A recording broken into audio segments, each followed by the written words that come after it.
Ma faleshu kadachana, ma karm fal heturbhu, ma te sangostva karmani. He said, let not the rewards of action be your motive or concern. Work is not to be done for rewards, but for the work's sake. It has tremendous implications for those engaged in the activities of corporate governance.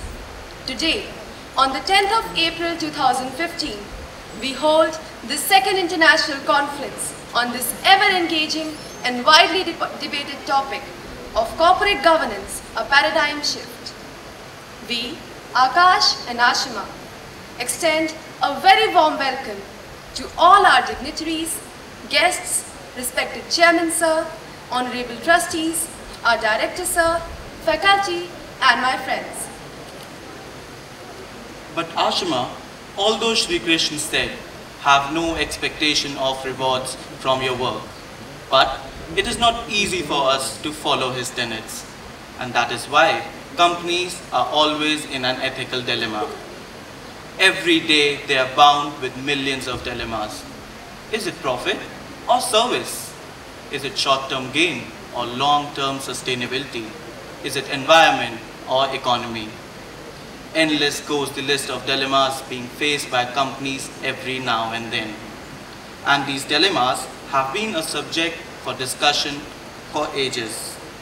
Take for example, poet Robert Frost said, "Two roads diverged in a yellow wood, and sorry, I could not travel both."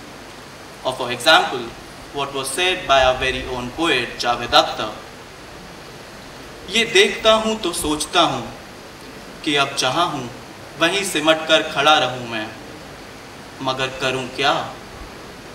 ये जानता हूँ कि अगर रुक गया तो भीड़ पीछे से आ रही है, वो मुझे पैरों तले कुचल देगी, पीस देगी।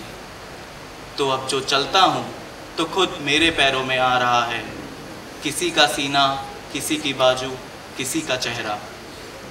चलूँ तो औरों पे जुल्म ढाऊँ, रुकूँ तो औरों के जुल्म झेलूँ, करूँ तो क्या करूँ, चलूँ या रुकूँ?" And just to translate the essence of the poem, Javed Akhtar says, "I wonder, should I freeze and stand wherever I am, or should I move forward? I don't know what should I do. For if I stand where I am, I know the swelling crowds following me will trample me. But if I choose to proceed, I will trample others and crush them. If I stand, I am crushed. If I move, they are crushed. Should I stand? Should I move? I don't know what to do." Similar conflict of choices is reflected very well in this ethical conflict mantra by Rahim. He said, "Rahiman mushkil aa padi, tedhe do काम, सीधे से जग ना मिले, उल्टे मिले ना Ram." But as a solution to all these predicaments and dilemmas, the new Companies Act 2013, with its new laws on corporate governance, has come like a ray of hope to show the companies a clear roadmap on where to go and what to do when in a dilemma. And on this subject, we have this conference organized by two conveners, Dr. Urvashi Sharma and Dr. Vinita Gupta. Now, to introduce corporate governance, may I please request one of our esteemed conference conveners, Dr. Urvashi Sharma, to please come and take ahead this conference. Thank you.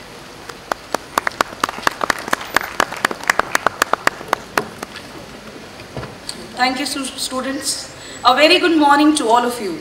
I, Dr. Urvashi Sharma, on behalf of Maharaja Agrasen Institute of Management Studies, heartily welcome our Honorable Chairman, Dr. Nand Kishorji Garg, all the dignitaries on the dais present here in the auditorium, our respected Director, Dr. C.S. Sharma, faculty members, and my dear students. We are indeed honored to have all of you here with us in this second international conference on corporate governance, a paradigm shift. I request guest of honors, Mr. Witness Gwania, Mr. Jamil Bojdaria, Mr. Emil Vipsini, Mr. Ashish Jain, Professor J.P. Sharma, Dr. Nankishorji Garg, Dr. C.S. Sharma to please take their seat on the dais. The area of technology, management and journalism. The society is involved in various activities relating to basic and professional education, healthcare, and has established several educational institutions. Today, while India under the new government is set to move on to a new economic roadmap, we at Maharaja Agrasen Institute of Management Studies have gathered here to consider the issues of corporate governance, which should be guiding principles of the Indian corporate leadership.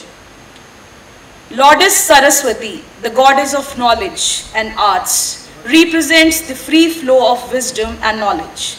She is the mother of Vedas, and chants to her called the Saraswati Vandana. It is believed that Goddess Saraswati endows human beings with the power of speech, wisdom and learning. So before we move on to the conference, let us invoke the blessings of Goddess Saraswati by lighting the lamp. Now may I request our honorable guests, Chairman Sir and Director Sir to kindly light the lamp.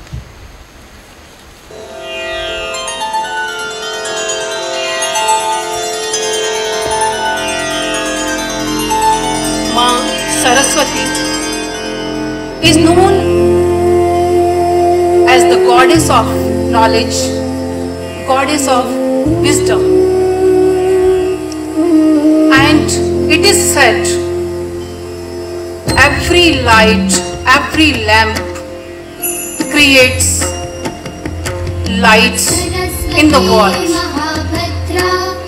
It is said in our ancient scriptures that we ourselves should become the lamp. Appo Deepo Bhav.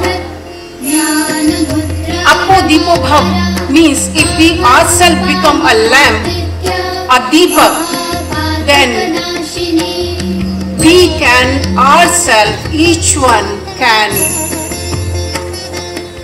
bring so much of lights to each other, to the society.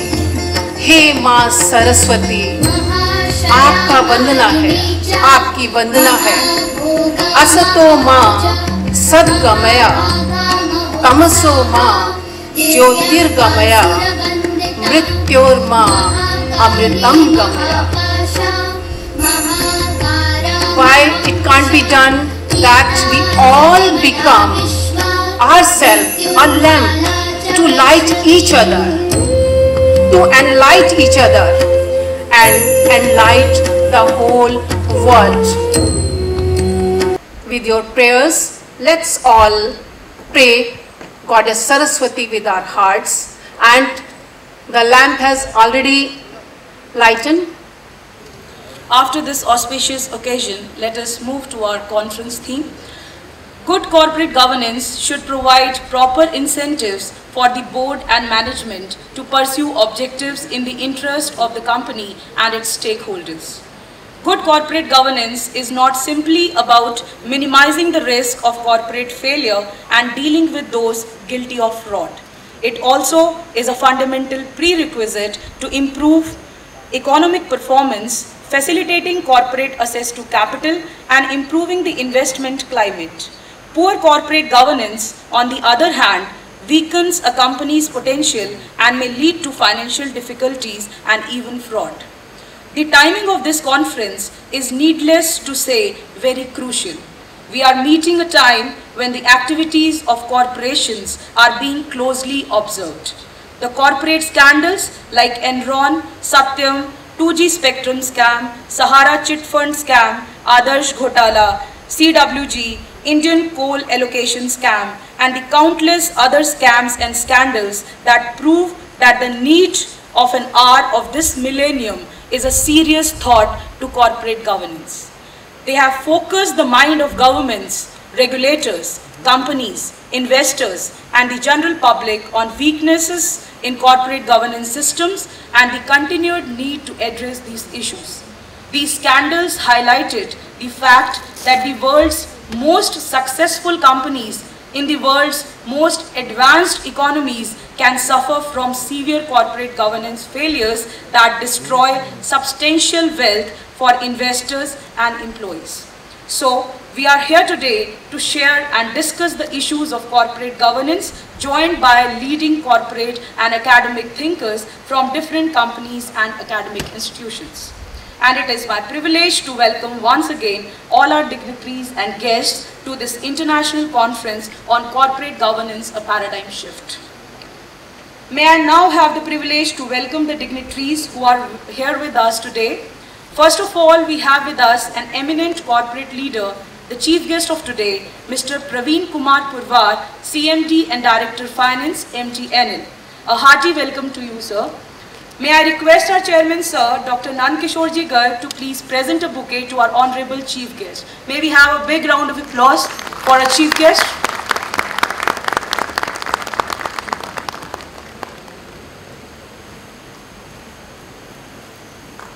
A big round of applause.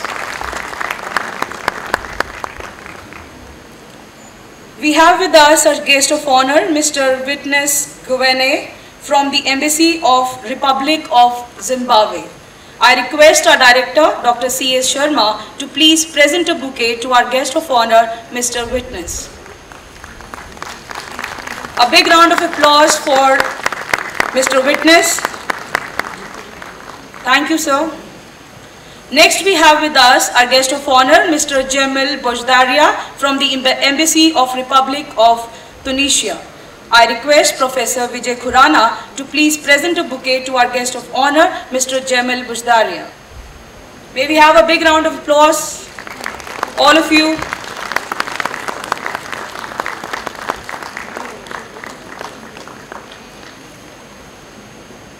Thank you, sir.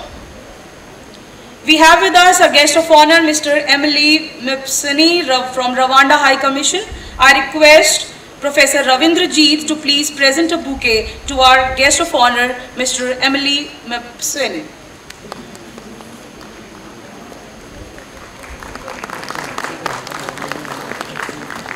The noise is coming, not till the stage. Please, may we have a big round of applause for our guests. Now we welcome our keynote speaker, Professor J.P. Sharma, Head Department of Commerce, University of Delhi. I request our director, Dr. C.S. Sharma, to please welcome our keynote speaker, Professor J.P. Sharma, by presenting him a bouquet.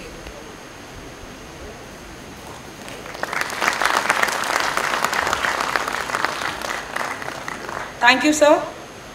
Now we welcome our special invitee, Mr. Ashish Jain, Director, Federation of Indian Export Organization, who is our conference partner also. I request our chairman, sir, Dr. Nandkishorji Garg, to please welcome our keynote, our special invitee, Mr. Ashish Jain, by presenting him a bunch of flowers.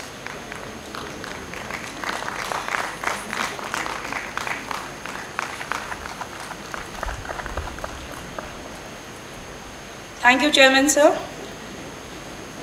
Now it's time to listen to the intellects on the dais who are having vast knowledge and extensive experience on corporate governance.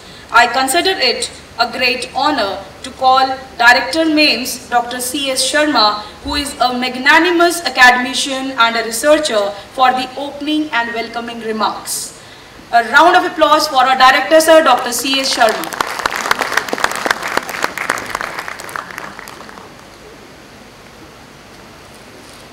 Good morning. Mr. Praveen Kumar Purwar, Chairman and Managing Director, MTNL, our chief guest for the day, Dr. J.P. Sharma, well-known academic and the authority in India on the subject of corporate governance and head of the Department of Commerce, University of Delhi, Dr. Nandkishore Garg, Chairman, Maharaja Agricultural Technical Education Society, our guests of honor, Mr. Witness Gwene from Embassy of Republic of Zimbabwe, Mr. Jamil Bojdaria from Embassy of Republic of Tunisia, Mr. Emil Vipesi from Rwanda High Commission, Mr. Ashish Jain, Special Invitee, faculty members, students, ladies and gentlemen.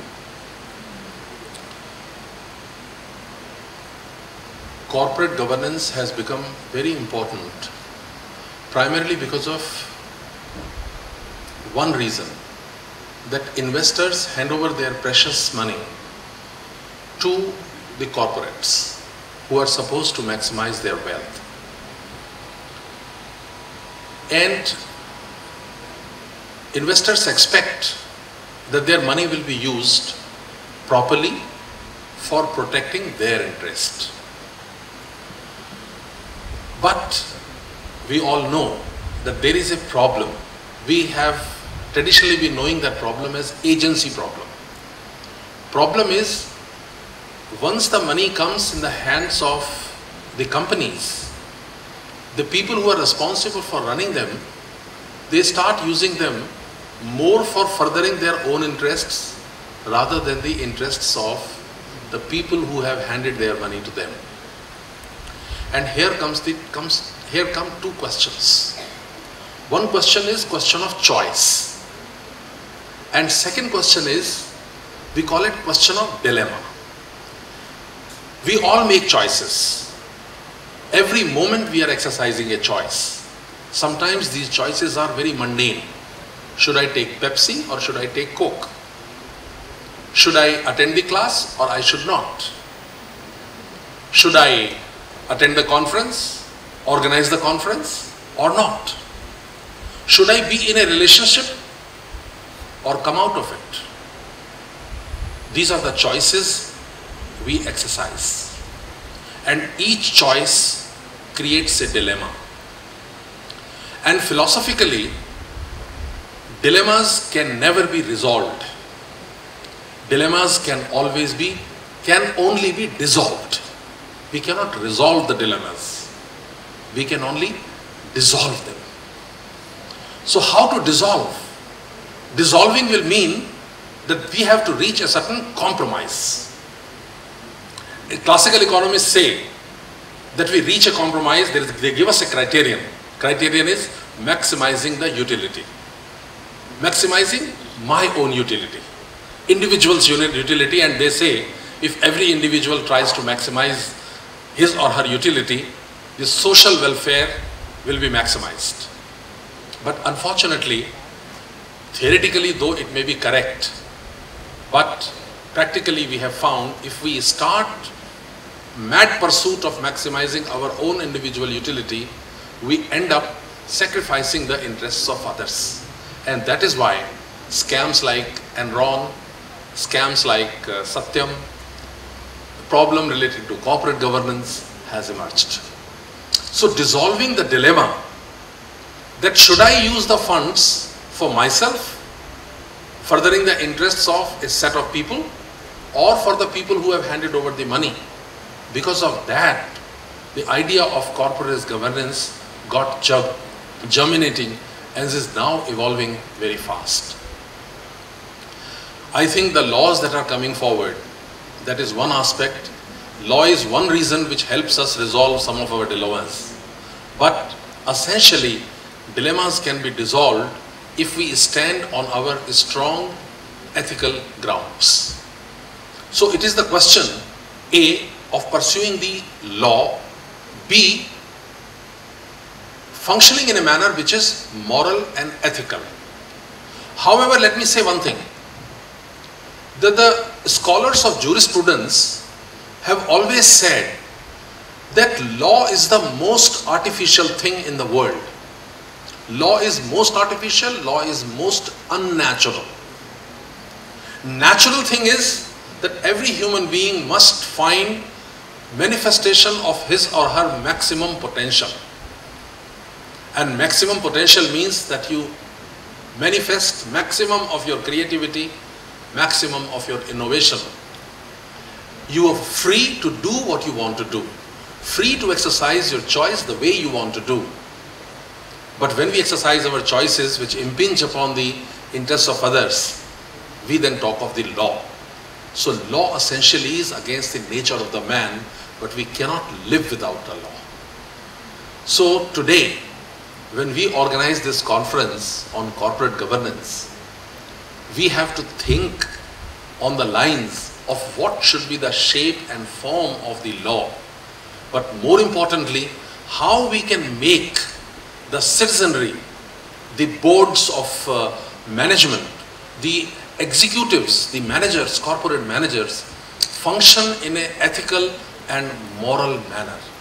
That is what we have to deliberate on. Apart from this, the Center of Corporate Governance is now planning, our Center for Corporate Governance is now planning to initiate research projects. We are hoping that we shall be obtaining certain grants from the Government of India. And we would like to have similar MOUs and understandings between the Center for Corporate Governance at our institution and other countries like Tunisia, Zimbabwe and Rwanda. And I'm glad to tell you that the representative of Republic of Tunisia, Mr. Jamel, told me just now that they will be very much interested in having an MOU with us so that researchers, students, faculties, scholars of the two countries can come together and further the interest of academics in general and corporate governance in particular. Thank you very much, Mr. Balzoria. I hope the two countries, through our two institutions, that is University of Tunisia in your country and Maharaja Aghasen Institute of Management here, will together be able to take this thing forward for the general development and growth of corporate governance in both the countries. With these words, ladies and gentlemen, I welcome you all. I welcome all the dignitaries over here, and I wish all the best to the conference, and I hope that new ideas and thought processes will definitely emerge. In the Bhagavad Gita, Shri Krishna says at one point, Nahi Jnanen, that actually means that without knowledge, it will not be possible to purify ourselves. And the academic institutions perform the task of creating the knowledge, disseminating the knowledge, and eventually that would lead to purification of the society, of the people, and of the world at large, so that we are able to create a world in which we have greater happiness, and more than that, greater freedom to pursue happiness. Thank you very much. Thank you.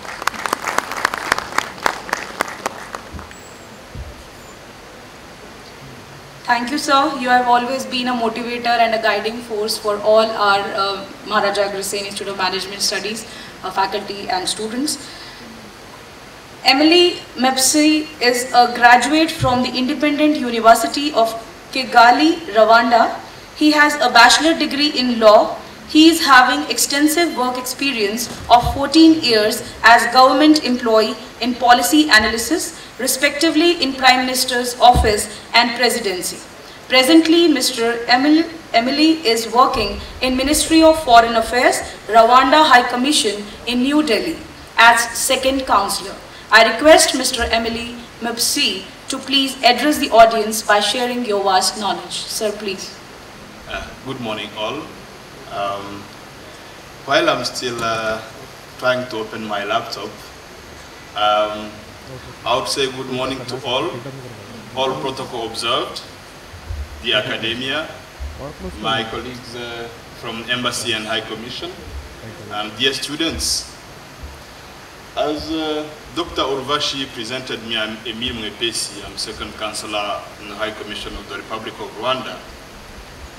And my presentation today, I was told by Dr. Urvashi that I have to share with you some of the experiences from my country in relation with the topic of today, which is corporate governance, a paradigm shift. Actually, when I was presented with this topic, I have earlier discussed with Dr. Urvashi or Dr. Vinita, and I told one of them that my country, Rwanda, has a vision or a wish to conduct a governance which is similar to a corporate one. And I told one of them that some of observers in past months or past years have compared my country as a corporate or something termed as Rwanda Inc. Something like a company that is governed by a CEO, which is a president, with executive team and councillors, and all of that make a team similar to a corporate governance. Before I start, how many of you know my country, Rwanda? Just raise your hand. I was discussing with the doctor, and he was asking me interesting questions about Rwanda, and I'm not sure if the majority of students here know about my country, Rwanda. Sorry. Who know Rwanda? Not a big number. Rwanda is a country not so big, with a population of slightly above 11 million, situated in East Africa, towards the central, between Uganda in the north, Burundi in south, Tanzania in east, DRC in west.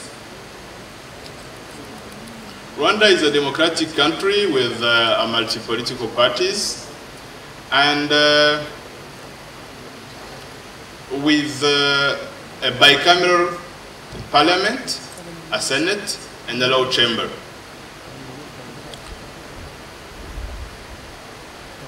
My laptop is not yet ready for use, and I just beg 1 minute for me to get it ready, and we go on with my presentation. Yes, this is it. So I was telling you that Rwanda is situated in East Africa, and my country has a sad colonial past. You know that this month of April, we celebrate a genocide that took place in my country some 20 years back. And I was happy to be with Dr. Vinita and Dr. Urvashi in the commemoration on 7th April.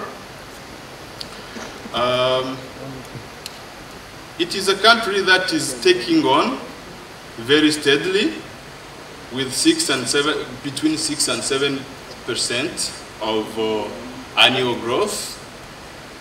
And it is a political zone where democracy flourishes. We don't have discrimination or segregationist politics where a political party that wins takes it all.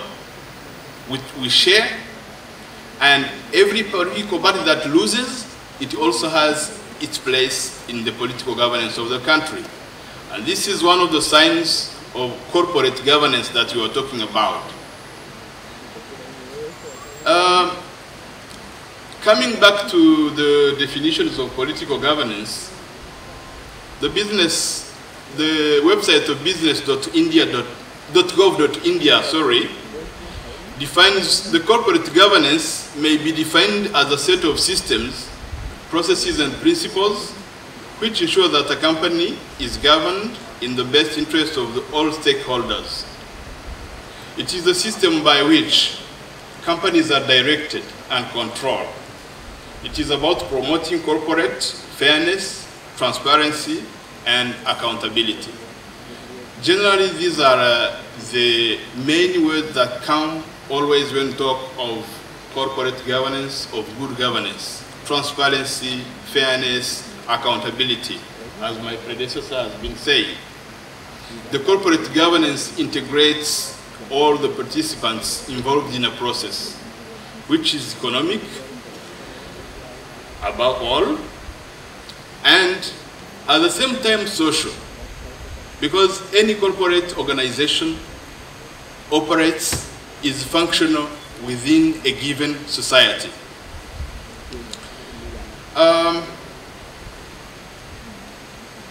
We have to strike a balance whenever we have a corporate organization. Strike a balance between the interests of shareholders and the interests of other stakeholders. But this does not mean there is an absence of a main principle of interest maximization, because this is the target of any corporate company. A corporate governance is built in a pyramidal framework with vertical and horizontal checks and balance. There is a board of directors at the top, the shareholders in the middle, stakeholders at the base, with mechanisms of checks from top to down, which means the board of directors has to conduct checks downwards, and the shareholders also, through the reports they receive from the executive team, have to exercise this check and balance upward. This is vertical checkup that I'm talking about. Now, the horizontal check and balances that I'm talking about, especially trying to mean the audit. Here, especially the external audits are very much essential for the well-functioning of any corporate organization, because these are independent think tank that come in any corporate organization and look and give us a view of a look from outside the box. Because, you know, generally it is not easy for those who are inside the box to be as critical as those who are looking at the box from outside. So any corporate organization definitely needs this outside look to have a critical view from another eye. This is what I was calling a pyramidal framework of a corporate organization.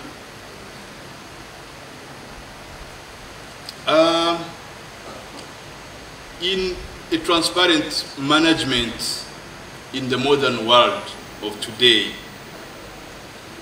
information technology is flourishing. It is a transparent world. Corporate governance can be seen as the best way of bringing quick and good change in people's lives. Now let me come to the context of my country. I was saying that my country is seen as a corporate company with a president at the top and an executive team, the councillors or legislators, and these are the team who have to advise the team which is executing what is taking place inside the corporate.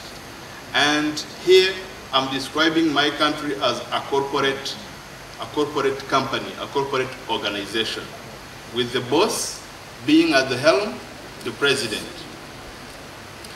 The government of Rwanda defines a good governance as an exercise of political, economic, and administrative authority to manage the nation's affairs and the complex mechanisms, processes, relationships, and institutions, as well as leadership, behavior, through which citizens group articulate their interests, exercise their rights, obligations, and meditate their differences. And this is not different from the vision and mission expression from corporate organization literature. We are a transformation nation because in 1994 we had everything that could bring a country down, genocide and war. And the country rose up from the ashes. And now it's a prosperous and corruption-free country. My President Kagame stresses that there is need to bolster governance and harness the culture of accountability to promote inclusive growth and citizen participation in management of countries' resources, which is similar exactly to what is taking place in any corporate organization. The good governance paves the way and a stable environment for economic growth. We have a decentralization policy which is mainly based on culture-based politics. We have what we call imihigo, or in English, performance contracts, where any leader at the grassroots level had to sign the performance contract with his superior. And this brings in accountability and responsibility in the management of the public, wealth. These homegrown solutions, they can be used in any corporate organizations, because you can learn enough theories about management and economics in school and university and colleges, but when you don't base it on your culture basis to promote what we call endogenous growth, it is likely not to meet the objectives. And this culture-based knowledge, way of doing business has always yielded good fruits, especially in Asian countries. In India, I'm very confident that you have it. And this culture, this involvement of culture in any corporate governance is very much important. And this is what we are doing in my country, basing the culture aspects, and we put them, we involve them, we insert them in any corporate organizations we are driving. We have also empowered the youth and women, because the youth and women, especially in developing countries, these are the majority component of the population. We have always to think about it, and to think about the environmental protection. This century is seeing a deterioration of environment, and my country has stepped on and put up an authority which is dealing with environmental protection. And in every country we always have. But the problem is that what is the implementation of the policies do we have in our books? And this is very much critical for the corporate governance. And the project you do, the project you have always to be analyzed through the assessment of environment impact. Let me be brief, because this topic is a bit quite broad, and draw my conclusion. This globalized world, a corporate governance is to be considered a transparent and democratic way applicable in good governance. Anyway we go, whatever we do, we have to exercise this corporate governance. It is synonymous to inclusiveness. It is a system where every individual has a say in every aspect of people's life management. Corporate governance understands the res publica, or in other words, the public asset or public property, which is different from individual property. It has imperatively to be managed by competent and recognized minds with established clear laws, rules and regulations, which enable the realization of better changes in the lives of the corpus members. We have to adhere scrupulously to transparent, responsible and accountable mechanisms of good planning, performance evaluation, and redress measures. Corporate governance is indeed a paradigm shift, It is a concerted and democratic way revolutionizing a way of doing business with intent to achieve tangible goals in a lifespan. Now, as a food for thought, can we have a better alternative to corporate governance to achieve objectives in a non-controversial way? I put this interrogation in the hands of the organizers of this recommendable forum. And with these remarks, I thank you for your kind attention.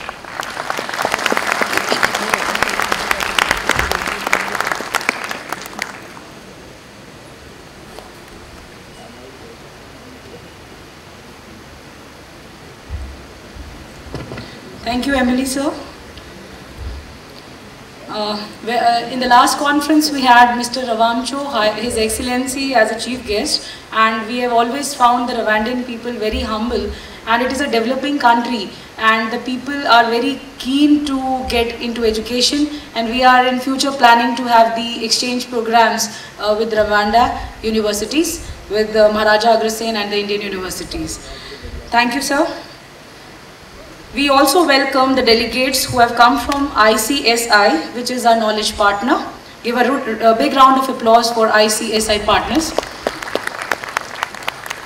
Jamal Bujadaria have license in economic sciences and of planning from University of Economic Sciences in Tunisia.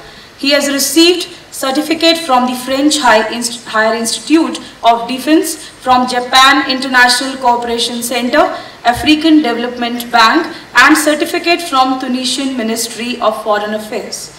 In 1983, Mr. Jamal was the Secretary of Foreign Affairs of the Ministry of Foreign Affairs in Tunisia. He has been the first Secretary at Tunisian Embassy in Tokyo, also the Chief Division in charge of Tunisian-Japan Cooperation. In 2014, he was Deputy Chief Embassy of Tunisia in India. He has also participated in regional and international meetings like Ministerial Councils for Foreign Affairs of the Arab Maghreb Union, African Development Bank Annual Meeting, 5th session of the Ministerial Meeting of the World Trade Organization, 6th session of the Ministerial Meeting of the WTO. Ladies and gentlemen, we rarely get this kind of opportunity to listen to the words of a great knowledgeable speaker. I invite Mr. Jamal Bujdaria to address the gathering. Sir, please. Good morning. Dr. Nand Kishore, Chairman of Maharaja Agrasen Institute of Management Studies, Dr. Sharma, Dr. Pirwa, my dear colleagues from embassies, ladies and gentlemen.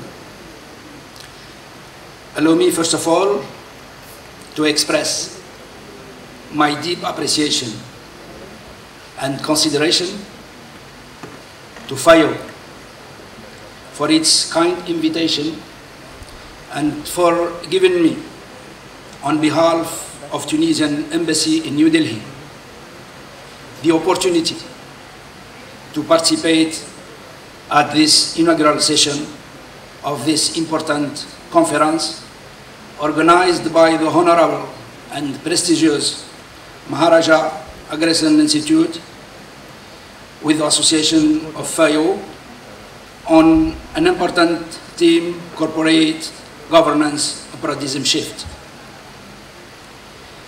The attendance today of the distinguished audience, professor, student, or may I say the future businessman and businesswoman of India, is a recognition of the importance that should be given to the corporate governance to ensure a smoothly and sustainable process in the economic and social development sector.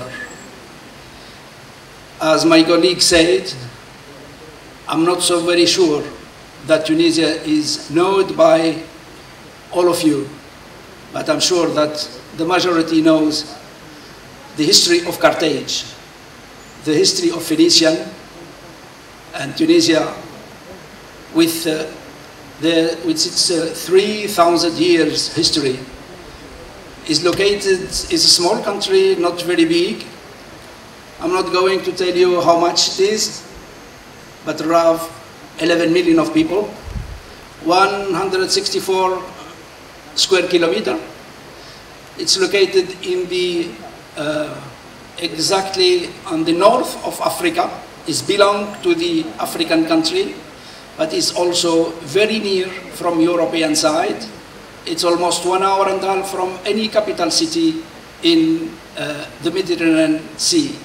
1,300 square, 163 kilometer, 1,000 kilometer of Mediterranean Sea. So Tunisia, it's a gateway between European side, Africa, Middle East, and America.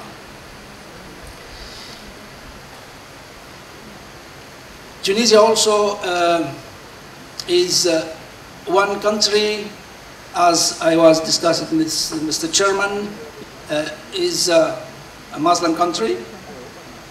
97% is Muslim.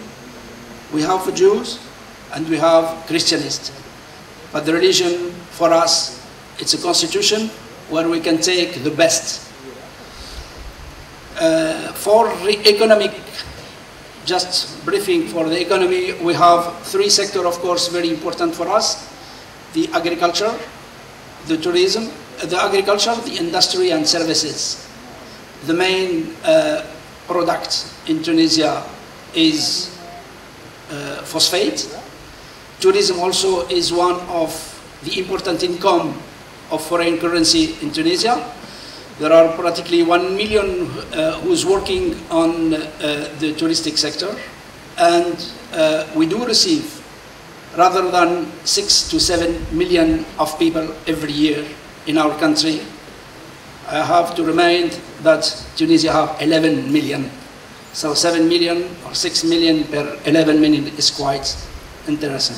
And I invite you, all of you, to come to Tunisia and to see exactly the Tunisia and to enjoy the climates and the land of Tunisia.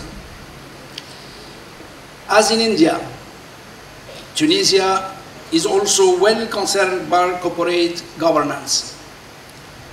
No further than 2005, the Center for International Private Enterprises, with the assistance of the Institute Arab of the Corporate or Businessmen, developed a corporate governance guidelines manual and a corporate governance index to assist businessmen and businesswomen who are seeking to implement good governance standards and to promote good corporate governance practice.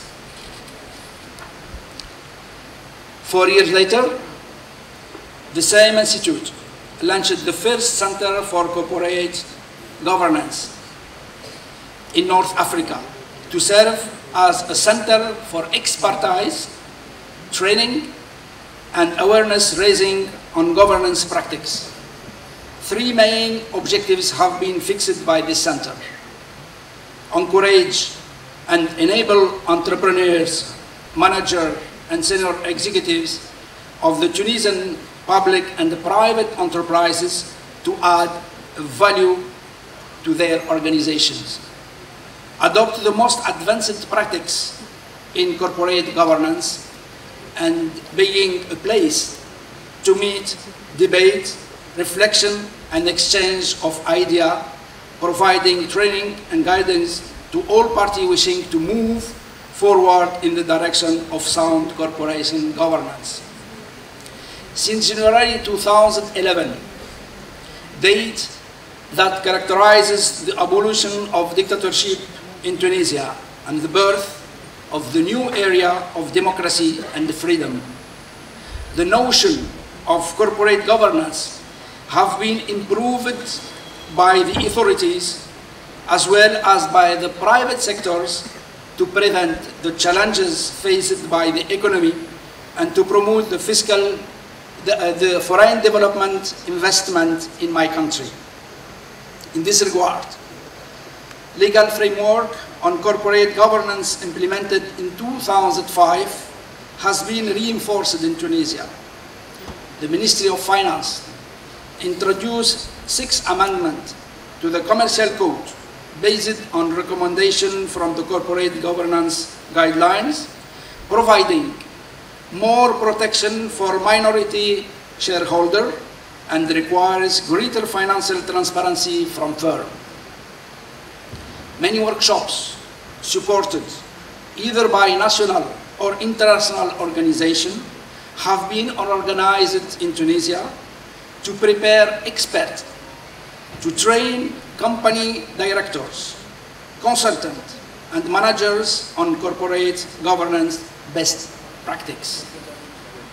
Private sector was also involved in the best practice for the management, the transparency, and the accountability. Today, the majority of the Tunisian companies are concerned by the means to implement to better manage their businesses.